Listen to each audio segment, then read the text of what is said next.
துணைத் தலைவர் அக்கா காயத்ரி ஸ்ரீனிவாஸ் அவர்கள் உங்களுக்கு உரையாற்றுவார்கள்.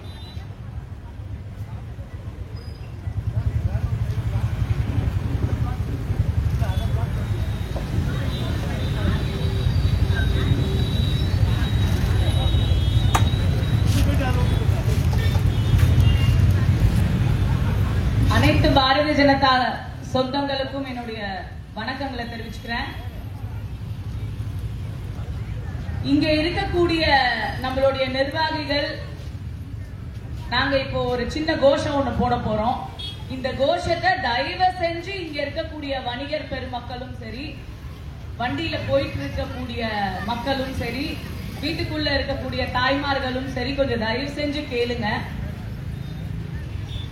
இந்த தமிழ்நாட்டுல டாஸ்மாக்ல மட்டும் 1000 கோடி ஊழல் செய்த இந்த சாராய மாடல் அரசே டவுன். அதாவது டாஸ்மாக்ல மட்டுமே 1000 கோடி ஊழல் செய்த சாராய அரசு. இங்க நிறைய தாய்மார்கள்லாம் இருக்கீங்க. அவங்க டவுன். அதாவது இந்த திருட்டு திராவிட மாடல் அரசு டவுன், இந்த ஸ்டாலின் அரசு டவுன். நம்ம எல்லாரும் என்ன பண்ணிட்டு இருக்காங்க? இந்த தமிழ்நாட்டு மக்கள் அனைவர்களையும் கடன்காரங்கள் ஆக்கிட்டு இருக்காங்க இந்த விடியா அரசு. ஆனா விடியல் அரசு அப்படின்னு அவங்க பிரச்சாரம் பண்ணிட்டு இருக்காங்க.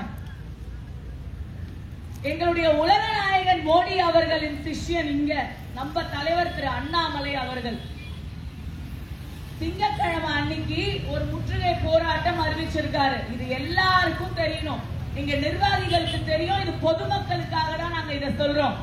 இந்த முற்றுகை போராட்டம் நிறைய ஆர்ப்பாட்டம் பண்ணியாச்சுங்க. இந்த 4 வருஷமா திராவிட கட்சிகளுக்கு எதிர்த்து, இந்த திமுகவை எதிர்த்து பல ஆர்ப்பாட்டங்கள் போராட்டங்கள் பண்ணிட்டோம் பொதுமக்களுக்காக. ஆனா இது ரொம்ப முக்கியமாக நம்ம பார்க்கக்கூடிய ஒரு முற்றுகை போராட்டம். எங்க போய் முற்றுகை போராட்டம் பண்றோம் அப்படின்னா, தலைமை அலுவலகம், டாஸ்மாகோட தலைமை அலுவலகத்துல முற்றுகை போராட்டம் பண்றோம். அதுல ஒரு சின்ன சுவாரஸ்யம் இருக்கு, நான் அது கடைசியில சொல்றேன். அதாவது ஊழல் எங்கெல்லாம் இந்த இடி ரைடு நடந்திருக்குன்னு நீங்க பார்க்கணும். சாராய ஆலையில இடி ரைடு நடந்திருக்கு, பினாமி இடத்துல இடி ரைடு நடந்திருக்கு, சாராய அமைச்சர் அவங்க வீட்டுல இடி ரைடு நடந்திருக்கு, நிறுவனங்கள்ல இடி ரைடு நடந்திருக்கு, பாட்டில் தயாரிக்கிற நிறுவனங்கள்ல இடி ரைடு நடந்திருக்கு. இந்த மாதிரி நிறைய இடத்துல இந்த ரைடு நடந்திருக்கு. ஆனா வரலாற்றிலேயே முதல் முறையாக டாஸ்மாக், அதாவது கவர்மெண்ட் ஆபீஸ்ல அலுவலகத்துல இடி ரைடு நடந்தது. இதுதான் முதல் முறை. Tamil Nadu state marketing corporation TASMAC பேரு. அந்த இடத்துல இடி ரைடு நடந்திருக்குன்னா அப்ப இவங்களுடைய ஊழல் எந்த அளவுக்கு பெருசா இருக்கும் அப்படின்றத நம்ம சிந்திக்கணும் மக்களே. ஏன்னா இது மக்களுக்கு புரிதல் வேணும், அதுதான் ரொம்ப ரொம்ப ரொம்ப ரொம்ப முக்கியம். இவங்க எப்படி எல்லாம் டாஸ்மாக், அதாவது டாஸ்மாக் நடத்துறதே மகளிருக்கு பிடிக்காத ஒரு விஷயம்னா, டாஸ்மாக் வேண்டாம், சாராயம் வேண்டாம் அப்படின்னு, அது நீங்க கள்ளச்சாராயமா இருந்தாலும் சரி, அரசாங்கம் அனுமதிக்கக்கூடிய சாராயமா இருந்தாலும் சரி வேண்டாம், அப்படிதானே? தாய்மார்கள் யாராவது வேணும்னு சொல்வீங்களா? இல்ல வேண்டாம் தானே. அப்ப அது நடத்துறதே பாவம்னு நினைக்கக்கூடிய இந்த தமிழ்நாட்டுல அதுல ஒரு ஊழல், அதுவும் 1000 கோடி ஊழல். எங்கெல்லாம் ஊழல் பண்ணிருக்காங்க? டெண்டர் எடுக்கிறதுல ஊழல். ஒரு பாட்டில் கொடுக்கறாங்கன்னா 10 ரூபாயில இருந்து 30 ரூபாய் வரைக்கும் அதிகமா வச்சு கொடுக்கறது. இந்த மாதிரி பல்வேறு இடத்துல ஊழல் பண்ணி, அந்த ஊழலை நம்ம பாரதிய ஜனதா கட்சி எம்எல்ஏக்கள் போய் சட்டசபையில சட்டத்துல கேட்டா பேசக்கூடாது அப்படின்னு ஸ்பீக்கர் தடுக்கிறார். நல்லா புரிஞ்சுக்கோங்க மக்களே, சட்டசபையில வேணா நம்மள தடுக்கலாம், ஆனா மக்கள் மன்றம் ஒண்ணு இருக்குல்ல, ஆமாவா இல்லையா? மக்கள் மன்றத்துல தடுக்க முடியுமா? முடியாது. இதே மாதிரிதான் எனக்கு சிரிப்பு தான் வருதுங்க. ஏன்னா எப்பயுமே அணையக்கூடிய விளக்கு எப்படி இருக்கும்? ரொம்ப பிரகாசமா எரியுமா இல்லையா? அதே மாதிரி 26 நெருங்க நெருங்க நெருங்க, இனிமே நம்மளால தலை தூக்கவே முடியாதுடா, அத்தனை பேர் உள்ளதாண்டா போயாகணும் அப்படின்ற பயத்துல கண்ணா கொள்ளையடிக்கிறாங்க இந்த திருட்டு திராவிட மாடல் அரசு. இதே மாதிரி பாத்தீங்கன்னா தெலுங்கானால இதுக்கு முன்னாடி இருந்த அரசு கொள்ளையடிச்சதுனால இப்ப வீட்டுக்கு போயிட்டாங்க. சத்தீஸ்கர்லயும் சரி டெல்லியிலும் சரி காங்கிரஸ் ஆண்டு கொண்டு இருந்த அரசு வீட்டுக்கு போயிட்டாங்க. நம்மளுடைய ஆட்சி நடக்குது. அதே மாதிரி 2026 மக்கள் மன்றத்தில் இவங்க இருந்து அனைத்து மக்களும் இந்த திருட்டு திராவிட முன்னேற்ற கழகத்தை வீட்டுக்கு அனுப்புவோம் அப்படின்னு நம்ம உறுதிமொழி எடுக்கணும். கண்டிப்பா அடுத்த வாட்டி திமுக ஆட்சி வரவே வராது அப்படின்ற உறுதிமொழியை நம்ம எடுக்கிறோம். சரி, இந்த அளவுக்கு ஊழல் பண்ணிட்டு இருக்கு, இது ஒரு பெரிய கொந்தளிப்பா ஆயிட்டு இருக்கு. அப்பையும் நீங்க அடங்கிறீங்களாடா? என்ன பண்றீங்க? பட்ஜெட் அப்படின்னு ஒரு கூட்டத்தை போடுறீங்க. உங்களால சும்மாவே இருக்க முடியாதா? மக்களுக்கு நல்லது என்ன பண்ணணும்னு யோசிக்கவே முடியாதா? ஸ்டிக்கர் ஓட்டுறதையும் ஒருத்தன் ஒழுங்கா அழகா வரைஞ்சி கொடுத்து ஒரு விஷயத்த பண்ணா அதை அழிச்சு வேற ஒரு விஷயத்த போடுறதையும் தான் உங்க கொள்கையாவே வச்சிட்டு இருக்கீங்க. அந்த டாலர் அப்படின்ற ஸ்டிக்கரை அந்த வடிவத்தை வந்து இதே திமுகவுடைய எம்எல்ஏவோட பையன் தான் வடிவமைச்சிருக்காரு. ஆனா அது இருக்கக்கூடாது ரூ அப்படின்னு ஒரு வார்த்தைய அவங்க இப்ப வடிவமைச்சு போட்டிருக்காங்க. என்ன அவசியம் இருக்கு? மக்களுக்கான தேவைகள் எவ்வளவு இருக்கு, மக்களுக்கு பண்ணக்கூடிய விஷயங்கள் எவ்வளவு இருக்கு. எதுக்காக இந்த சர்ச்சை? திருப்பியும் மத்திய அரசு என்ன பண்ணாலும் அதுக்கு எதிராக பண்ணணும்னு ஏன் நினைக்கிறீங்க? மக்களை பத்தி யோசிங்க, மக்களை பத்தி சிந்திங்க.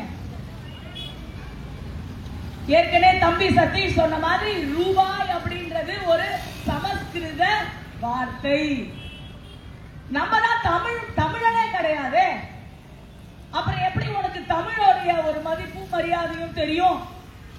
அதத்தான் நம்ம நிர்மலா சீதாராமன் அம்மா ஒரு தமிழச்சி, தூய தமிழச்சி போய் அந்த பாராளுமன்றத்துல கிழி கிழி கிழி கிழிச்சா. பெரியார் படத்தை மாட்டி வச்சிருக்கீங்க, அப்படியே வணக்கம் போடுறீங்க, கும்பிடுறீங்க, அவரை பெருசா போட்டுறீங்க. ஆனா அவரு தமிழ் மக்களையும் மதிச்சதில்லை. உங்களுக்கு எல்லாம் தெரிஞ்சிருக்கும், தெரியலாம் தெரிஞ்சுக்கோங்க. தமிழ் மக்களையும் மதிச்சதில்லை, தமிழ் மொழியும் காட்டு மிராண்டி மொழிட்டாங்க, தமிழ்நாட்டையும் மதிச்சதில்லை. ஆனா அவரே வந்து போட்டுறீங்க. ஏன் எஜுகேஷன் மினிஸ்டர் இந்த மாதிரி பழி சொல்றீங்க? பெண்கள் தான் இந்நாட்டின் கண்கள் மேடையில பேசுறீங்க. ஆனா இதே திராவிட மாடல் அரசு தான் ஜெயலலிதா அம்மையாருடைய புடவையை விளக்கினீங்க. இந்த மாதிரி பல விஷயங்களை பண்ணிட்டு இங்கே நல்லவங்களா வந்து பேசுறீங்க. கிட்டத்தட்ட இந்த 3 மாசத்துல 420 பாலியல் வன்கொடுமைகள் நடந்திருக்கு இந்த தமிழ்நாட்டுல. இங்க மகளிர் நிறைய பேர் இருக்கிறதுனால இத பத்தி பேசணும்னு நான் நினைக்கிறேன். நீங்க எல்லாம் இருக்கிறதுனால நான் பேசணும், இத பத்தி பேசியே ஆகணும்னு பேசுறேன். 420 கேஸ் வந்து ரெக்கார்ட் ஆயிருக்கு. நம்மளுக்கு தெரிஞ்சது தெரியாம எவ்வளவு பெண் குழந்தைகள், இப்பெல்லாம் சில ஆண் குழந்தைகளும் கூட இந்த மாதிரி வன்கொடுமைகளுக்கு உள்ளாகிறாங்கன்னு நம்மளுக்கு தெரியாது. நம்மலாம் இதை பத்தி பேசும்போதே நம்மளுக்கு வந்து வயிறு கலங்குது, பதறுது மனசு. அது காரணம் போதை கலாச்சாரம் தமிழ்நாட்டில் தலை விரிச்சு ஆடிட்டு இருக்கிறதுனாலதான் இந்த மாதிரியான பாலியல் வன்கொடுமைகள் நடந்துட்டு இருக்கு. என்னதான் நம்மளுக்கு 2 பொண்ணு இல்ல ஒரு பொண்ணு பிறந்திருக்கு, நம்ம அதை வந்து பார்த்து பார்த்து வளர்த்தாலும் சமுதாயம் நல்லா இருக்கணும் இல்லைங்க. அந்த பொண்ணை நம்ம வீட்டுக்குள்ளேயே பூட்டியா வைக்க முடியும்? சமுதாயத்துக்கு போகணும், படிக்கணும், பள்ளி படிக்கணும், கல்லூரி படிக்கணும், வேலைக்கு போகணும், தொழில் செய்யணும். புருஷ வீட்டுல கல்யாணம் பண்ணி கொடுக்கிற மாதிரி எவ்வளவோ இது இருக்கு. வளர்ச்சி நாட்டை நோக்கி கொண்டு போயிட்டு இருக்கக்கூடிய இந்தியால பெண்கள் வளர்ச்சி தான் முக்கியம்னு மோடி அவர்கள் பேசிட்டு இருக்காரு. அந்த மாதிரி நாட்டுல தமிழ்நாட்டுல இந்த நிலைமை. அப்படிப்பட்ட ஒரு இதெல்லாம் தாண்டி அங்க ஒரு தமிழச்சி நம்மளுக்காக பேசியிருக்கா. இது எவ்வளவு பெரிய ஒரு விஷயம். அவங்க பேசும்போது அவங்க உணர்ச்சிகளை பார்த்தீங்கன்னா அப்படி உணர்ச்சி தழும்ப பேசியிருக்காங்க. நீங்க இந்த பட்ஜெட்ல என்னதாங்க பண்ணீங்க? மத்திய அரசு பட்ஜெட்டே சரியில்லை, தமிழ்நாட்டுக்கு ஒண்ணுமே கொடுக்கலங்களே. பல விஷயங்கள் பண்ணிருக்காங்க. ரயில்வே துறையா இருக்கட்டும், அதுக்கு நிதி ஒதுக்கி இருக்காங்க. ஏர்போர்ட் இன்னும் 4 இடத்துல வரணும், வேலூர் மாதிரி அரக்கோணம் மாதிரி இருக்கிற இடத்துல வரணும், சின்ன சின்ன மாவட்டத்துல கூட வரணும் அப்படின்னு நிதி ஒதுக்கி இருக்காங்க. நம்மளோட நண்பர்கள் ஸ்விக்கி ஜொமேட்டோ இந்த மாதிரி வந்து சர்வீஸ் பண்றாங்கல்ல, அவங்களுக்கெல்லாம் மருத்துவ காப்பீடு கொடுத்திருக்காங்க. 70 வயசுக்கு மேல இருக்கக்கூடிய தாய்மார்களுக்கும் சரி, ஆண்களுக்கும் சரி, வயதான மூதாட்டியர்களுக்கும் சரி, அவங்களுக்கு வந்து மருத்துவ காப்பீடு கொடுத்துருக்காங்க. பல்வேறு விஷயங்கள் கொடுத்துருக்காங்க. ஆனா இந்த அரசு, நான் ஏன் வந்து கடன்காரங்களாக நம்மள மாத்திட்டு இருக்காங்கன்னு சொன்னேன். இங்க நிறைய பெண்கள் இருக்கீங்க. நம்ம பட்ஜெட் எப்படி போடுவோம், என்ன வரவோ அதுக்கேற்ற மாதிரி செலவு போடுவோம், ஆமாவா இல்லையா? அதுல கொஞ்சம் முன்ன பின்ன அப்படி ஆகும், அது வேற. எப்பயுமே அது ஆகக்கூடிய விஷயம், அதை நம்ம சமாளிச்சிருவோம். ஆனா இந்த வாட்டி பட்ஜெட் பாத்தீங்கன்னா 2.25 லட்சம் கோடி தான் வருமானம். ஆனா 3.25 லட்சம் கோடி செலவு இந்த தமிழ்நாட்டுல. எப்படி உருப்பிடும்னு பாத்துக்கோங்க. ஏடிஎம்கே இவங்க கையில ஆட்சியை கொடுக்கும் போது 5.25 லட்சம் கோடி கடனா கொடுத்திருக்காங்க அப்படின்னு முன்னாள் நிதி அமைச்சர் பிடிஆர் வந்து குழந்தை மாதிரி ஒரு அறிக்கையை வச்சு படிச்சுட்டு இருந்தாரு ஒரு தொலைக்காட்சியில. ஆனா இப்ப 4 வருஷம் கழிச்சு யாருக்காவது ஐடியா இருக்கா எவ்வளவு கடன் ஆயிருக்கும்னு? இவ்வளவு பொதுமக்கள் நிக்கிறீங்களே, கொஞ்சம் உதாரணத்துக்கு ஏதாவது ஒரு நம்பர் சொல்லுங்க பார்க்கலாம். அங்க ஒருத்தர் கரெக்டா சொல்றாரு, 9 லட்சம் கோடியை தாண்டிட்டு இருக்கு கடன். அப்ப பாத்துக்கோங்க, சராசரியா 1 லட்சம் கோடி வருஷம் கடன் வாங்கிட்டு இருக்காங்க இந்த தமிழ்நாட்டு அரசு. இதுக்கும் எனக்கும் என்னமா சம்பந்தம்? நம்மளையும் சேர்ந்துல கடன்காரங்க ஆக்கிட்டு இருக்காங்க. நம்ம வருமான வரி கட்டிட்டு இருக்கோம், ஒவ்வொரு பொருளுக்கும் வரி கட்டிட்டு இருக்கோம். நம்ம கடமையை நம்ம பண்றோம், அவங்க ஒழுங்கா நம்மளுக்கு திரும்பி பண்றது இல்லையே. அது மட்டுமா, பெண்களுக்கு உரிமை தொகை கொடுக்கறேன்னு சொன்னாங்கல்ல, எல்லாருக்கும் கொடுத்தாங்களா? இந்த பட்ஜெட்லயும் அதை பத்தி பேசல. தகுதியான பெண்களுக்கு மட்டுமே உரிமை தொகை அப்படின்னு தான் பேசியிருக்காங்க. 100 யூனிட் ஃப்ரீ அப்படின்னு மின்சாரத்துக்கு சொன்னாங்களா இல்லையாமா? ஆனா கொடுத்தாங்களா? மாசம் நீங்க வந்து மின்சார கட்டணம் கட்டலாம், அப்படி கட்டினா உங்களுக்கு பைசா கம்மி ஆகும் நாங்க. ஆனா அதையும் இன்னும் அமல்படுத்தல. இப்பயும் நம்ம 2 மாசத்துக்கு ஒரு தடவை தான் மின்சாரம் ஜாஸ்தியா கட்டிட்டு இருக்கோம், யூனிட் ஜாஸ்தியா போயிட்டு இருக்கு. சரிங்க, இதெல்லாம் விடுங்க. கேஸ் மானியம் கொடுக்கறேன்னாங்கல்ல, சிலிண்டருக்கு மானியம் கொடுக்கறேன்னு சொன்னாங்கல்ல, 100 ரூபாய் கொடுத்தாங்களா? 4 வருஷம் ஆச்சு, இன்னும் கொடுக்கல. ஆனா இதே மோடி அரசு உஜ்வாலா திட்டம் அப்படின்ற திட்டத்துக்கு கீழே 10 கோடி பேர் லாபம் அடைகிற மாதிரி மானியம் கொடுத்துட்டு இருக்காரு. நம்ம இந்திய நாட்டில் இருக்கிற அத்தனை மக்களும் சேர்த்து 10 கோடியை தாண்டி போயிட்டு. இப்படிப்பட்ட மத்திய அரசை பார்த்து நீங்க தமிழ்நாடு பட்ஜெட்லயே வரலையே கேக்குறீங்க. சரி, பட்ஜெட்டை விடுங்க. எப்பயுமே தெரிஞ்ச ஒரு விஷயம் தான், எங்களுக்கு நல்லது நீங்க நினைக்க மாட்டீங்க. இன்னும் ஒரு வருஷத்துக்குள்ள அணைய போற விளக்குன்றதுனால இன்னும் ஜாஸ்தி கடனை தான் வாங்கி வச்சுட்டு போவீங்க. இந்த டாஸ்மாக் ஊழல் வரப்போகுதுன்னு தெரியறதுக்கு நம்மளுக்குலாம் இப்பதான் தெரியும். இடி ரைடுன்னு 1 வாரத்துக்கு முன்னாடியே, அவங்களுக்குலாம் அதுக்கு முன்னாடியே தெரிஞ்சிருக்குமா இல்லையா? தப்பு பண்ணிட்டு வெயிட் பண்ணிட்டு இருப்போம்ல வெளியில வர வரைக்கும். அதாவது பேப்பர்ல டிவியில வந்ததுக்கு அப்புறம் தான் ஐயோ இவர் தப்பு பண்ணிட்டாரு, இந்த அம்மா தப்பு பண்ணிட்டாங்கன்னு தெரியும். ஆனா தப்பு பண்ணினவங்களுக்கு என்னைக்கு தப்பு பண்ண ஆரம்பிச்சோமோ அன்னைக்கு தெரியுமா தெரியாதா? அப்ப இந்த டாஸ்மாக் ஊழல் இதெல்லாம் மறைக்கிறதுக்காக தான் மும்மொழி கொள்கை அப்படின்ற ஒரு விஷயத்தை இந்த தமிழ்நாடு அரசு கையில எடுத்தாங்க. ஆமாவா இல்லையா? இங்க நிறைய பேர் வந்து உணர்ச்சி பூர்வமா மும்மொழி கல்வி கொள்கையை பத்தி பேசினாங்க. 100% உண்மை.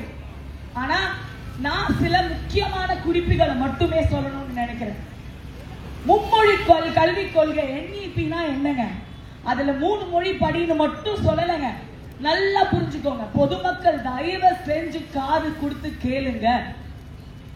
அண்ணா டீ ஆத்துக்கிட்டே கொஞ்சம் காதை கொடுத்து கேளுங்க. அதாவது அடிப்படை கல்விய நல்ல தரமான கல்வியா கொடுக்கணும் அப்படின்னு அந்த மும்மொழி கல்வி கொள்கையில சொல்லுது.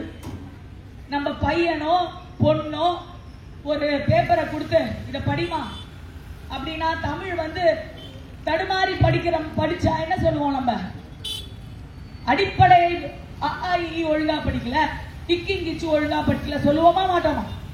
அப்ப அடிப்படை கல்வி தரம் நல்லா இல்ல, இந்த சமச்சீர் கல்வி தரம் நல்லா இல்ல, அதை நாங்க உயர்த்த போறோம். பிரைவேட் ஸ்கூல்ஸ்க்கு பைசா கொடுத்து நம்ம சேர்க்க முடியாம கஷ்டப்படுறோம் பாருங்க, அந்த மாதிரி ஸ்கூல்ஸ்க்கு நிகரான கல்வி கொள்கையை நாங்க கொண்டு வர போறோம், அந்த தரத்தை உயர்த்த போறோம் அப்படின்னு சொல்லுது. அது வேண்டான்னு சொல்லுவீங்களா? இவ்வளவு தாய்மார்கள் உட்கார்ந்துட்டு இருக்கீங்களே, தாய்மார்கள் இங்க எல்லாம் இருக்கீங்களே, கவர்மெண்ட் ஸ்கூல்ல அரசு பள்ளியில என்னோட பையனோ என்னோட பொண்ணோ பேரனோ பேத்தியோ லட்சமா வாங்கக்கூடிய பள்ளியில கொடுக்கக்கூடிய தரம் உங்க குழந்தைக்கு கொடுத்தா வேணாம்னு நீங்க சொல்லுவீங்களா? வேணும்னு தானே சொல்லுவீங்க. அதுதான் மத்திய அரசு சொல்லுது, வேற ஒண்ணுமே கிடையாது. மேக்ஸ் தெரியல நம்மளுக்கு 6வது படிச்சதுக்கு அப்புறமா தான் தெரிய வரும். ஆனா ஆரம்பத்திலேயே கூட்டலும் கழித்தலும் வகுத்தலும் ஒழுங்கா கத்துக்கிட்டாங்கன்னா நம்ம பசங்க தரமா கத்துக்கிட்டாங்கன்னா 6வதுக்கு அப்புறம் கஷ்டப்பட வேணாம். ஏன் 5வது வரைக்கும் அடிப்படை வேணும்னு சொல்றாங்க? நம்ம பசங்களுடைய அந்த வெளியில வருது பாத்தீங்களா, அவங்களால என்ன முடியாதுன்னு, அது 6வது வகுப்புக்கு அப்புறமா தான் நம்மளுக்கு தெரிய வரும். அது வரைக்கும் நம்மளுக்கு தெரியாது. இது முதல் பாயிண்ட். 2வது பாயிண்ட், 5வது வரைக்கும் 3 மொழி கத்துக்கணும். அதுல உங்க தாய்மொழி கட்டாயம்னு சொல்றாங்க. அப்புறமா நம்ம இந்த உள்நாட்டு உற்பத்தி பண்றோம்ல, இப்பதான் அது சொல்றோம் நிறைய, make in India made in இந்தியான்னு. சோ உள்நாட்டுல உற்பத்தி பண்ணக்கூடிய வருவாயில முன்னாடி நம்ம கல்வி துறைக்கு 1% தான் ஒதுக்கிட்டு இருந்தாங்க. இப்ப அத 6% உயர்த்தி இருக்காங்க. இதனால என்ன வரும்? பக்கத்துல இருக்கக்கூடிய பால்வாடிகள் அங்கன்வாடிகள் ஜாஸ்தி பண்ணலாம். அதுக்கப்புறமா பள்ளிகளை நீங்க ஜாஸ்தி பண்ணலாம், கல்லூரிகளை ஜாஸ்தி பண்ணலாம், இதெல்லாம் பண்ணலாம். இதையும் சொல்லுது இந்த முன்மொழி கல்வி கொள்கை. இது மட்டும் சொல்லல, சரிங்க எங்க குழந்தைங்க நல்லா தரமா படிக்கிறாங்க, 6வதுக்கு அப்புறமா வெறும் பாட புத்தகத்தை மட்டுமே புழுக்கள் மாதிரி படிக்காதீங்க, தொழில் சார்ந்த விஷயத்தை படிப்படிவும் சரி,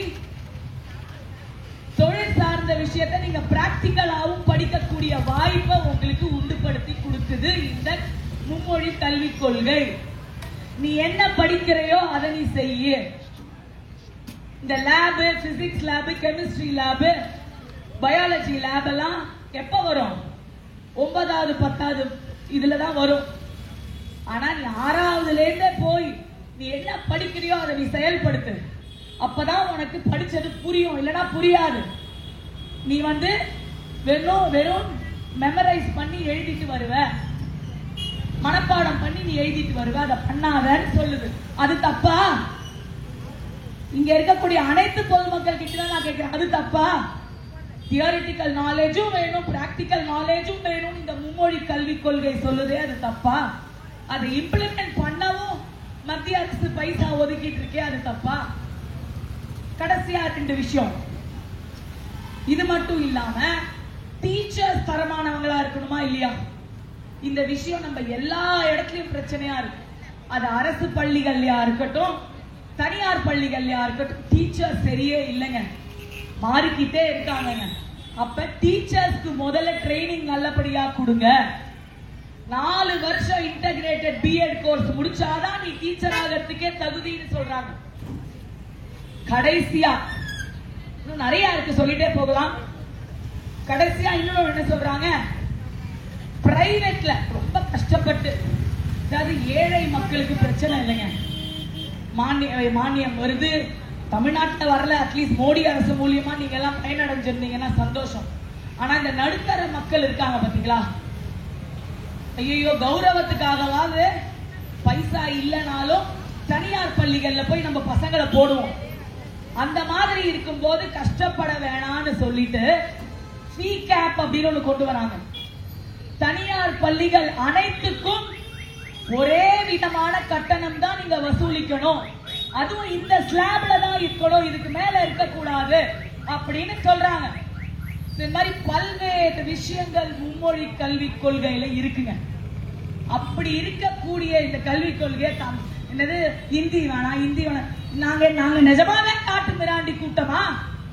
நீங்க சொல்லக்கூடிய பொய்களை எவ்வளவு நாள் இன்னும் நாங்க நம்பிட்டு இருப்போம்? உங்க எல்லாருக்கும் ஒரு உண்மையை சொல்லட்டுமா? நான் தொழிலா 12 வருஷமா தமிழ் சொல்லி கொடுத்துட்டு இருக்கேன். தமிழ் மொழி கூடம் அப்படின்னு ஒரு நிறுவனம் நடத்திட்டு இருக்கேன். எதனால? தமிழ் இங்க 2 பேர் தனியா தமிழ் பேசினாலே தமிழ்ல உரையாடல் செய்ய முடியல. ஆங்கிலம் கலந்த தமிழ்ல தான் பேசுறாங்க. நிறைய பேர் எழுத படிக்க தெரியல. தமிழ்நாட்டுல பிறந்து வளர்ந்து படிச்சு கல்லூரி படிச்சு வேலைக்கு போய் ஆனாலும் தமிழ் எழுத படிக்கிறதுல அது எவ்வளவு பெரிய கேவலம். எப்ப நடந்தது? பிஜேபி ஆட்சியில இருந்தோமா? எந்த ஆட்சியில அது நடந்தது? ஏன் தமிழ் தரத்தை நீங்க அழிச்சீங்க? இதுக்கு நாங்க சான்று. பல லட்சம் மக்கள் எங்க கிட்ட தமிழ் படிச்சிருக்காங்க. அதுவும் தமிழ்நாட்டில் இருக்கக்கூடிய தமிழ் மக்கள், பிள்ளைகள், பெரியவங்க தமிழ் படிச்சிட்டு இருக்காங்க. இந்தி பிரச்சார சபா தமிழ்நாட்டில் இருக்கேன், நீங்க படிக்கலாமே அப்படின்னு சொல்றீங்கல்ல. இந்தி பிரச்சார சபா மாதிரியே எக்ஸாமுக்கு அனுப்பி டிப்ளமா டிகிரி அத்தனையும் தமிழுக்கும் நாங்க இங்க நடத்திட்டு இருக்கோம். பொதுமக்கள் எல்லாரும் தெரிஞ்சுக்கணும். இது என்னோட பப்ளிசிட்டிக்காக சொல்லலைங்க, வேணுங்கிற அளவுக்கு பப்ளிசிட்டி இருக்கு. ஆனா மக்களுக்கு இது புரியணும் அப்படின்றதுக்காக தான் நான் சொல்றேன். அதனால இந்த ஸ்டாலின் அரசு கனிமொழி எந்த மொழியா இருந்தாலும் தயவு செஞ்சு தமிழ் மொழியை பத்தி, தமிழ் மொழிக்கு கொடி தூக்குறோன்றத பத்தி பேசாதீங்க. உங்களுக்கு அந்த அருகதை இல்ல. எல்லாம் முடிச்சாச்சுங்க. கடைசியா ஒண்ணுதான் சொல்லிக்க ஆசைப்படுறேன். இப்ப வெயில் காலம், இந்த பாருங்க வேர்த்து போட்டு வெயில் காலம் ஒன்றும் அப்படியே இப்பயே இன்னி ஒரு வாரமாவே நம்மளால இந்த வெயில தாக்கு பிடிக்க முடியல. ஆனா நம்மளுடைய தானை தலைவர் திரு அண்ணாமலை அவர்கள் அவருக்கு எடுத்த உறுதிமொழி, செப்பல் இல்லாம ஷூ இல்லாம நான் நடப்பேன் அப்படின்னு உறுதிமொழி எடுத்தாரு. ஆமாவா இல்லையா? அப்படி இருக்கக்கூடிய தலைவர் இந்த வெயில் காலத்துல எப்படி அவர் நடக்க போறாரு, பிரச்சாரம் பண்ண போறாருன்னு நினைச்சாலே கஷ்டமா இருக்கு. அப்படிப்பட்ட தலைவருக்கு கொள்கை பிடிப்பு இருக்கக்கூடிய தலைவர்கள் அனைவரும், அனைத்து நிர்வாகிகளும் அவருக்கு நாங்க வணங்குறோம். ஏன்னா எப்படி அவரால் அது பண்ண முடிஞ்சதுன்னு. இதுக்காகவாவது இந்த திருட்டு திராவிட மாடல் அரசை 2026ல கண்டிப்பா வீட்டுக்கு அனுப்பிச்சுடுவோம் அப்படின்ற மாற்று கருத்தே கிடையாது. இந்த தெருமுனை கூட்டம் இந்த ராதா நகர்ல நடந்துட்டு இருக்கு. இது மூலியமா 10 பேர் 20 பேர் உங்க மனசு மாறி இவ்வளோ பேர் இவ்வளோ விஷயம் சொல்லியிருக்காங்கப்பா. ஒருத்தன் போய் சொல்லுவான், எல்லாரும் போய் சொல்ல மாட்டான்ல. அப்ப அதுல உண்மை இருக்குல்ல அப்படின்னு தெரிஞ்சு கூகுள்ல கூட போய் சர்ச் பண்ணி பாருங்க, உங்களுடைய பேப்பர்ல படிச்சு பாருங்க. நாங்க சொன்னதுல ஏதாவது ஒரு பொய் இருந்தா நீங்க அந்த திருட்டு திராவிட மாடல் அரசுக்கு ஓட்டு போடலாம். ஆனா அதுல ஒண்ணு உண்மை. கண்டிப்பா அனைவரும் பாரதிய ஜனதா கட்சிக்கே ஓட்டு போடணும். 2026 திமுக வீட்டுக்கு போயே ஆகணும் அப்படின்ற சபதம் அனைவரும் எடுப்போம் என்று கூறி இங்க இந்த கூட்டத்தை ரொம்ப சிறப்பா தம்பி ஃபயர் சதீஷ் அவர்களும் அவர்களுடைய குழு அனைவரும் நடத்தியிருக்காங்க. ரொம்ப ரொம்ப சந்தோஷம். இப்ப நீட் ஆஃப் த அவர் அப்படின்னு சொல்லுவாங்க. இந்த நேரத்துக்கு இந்த கூட்டம் தேவை. இந்த மாதிரி பல தெருமுனைகள் கூட்டம் போட்டுதான் ஹரியானால ஆட்சியை பிடிச்சோம், ஒடிசால ஆட்சியை பிடிச்சோம், டெல்லியில ஆட்சியை பிடிச்சோம். இந்த மாதிரி பல இடத்துல ஆட்சியை பிடிச்சிட்டோம். 24க்கு அப்புறமா 26லயும் ஆட்சியை பிடிப்போம் அப்படின்னு சொல்லி வாய்ப்பளித்த அனைத்து மக்களுக்கும் நன்றி கூறி விடைபெறுகிறேன். நன்றி, வணக்கம்.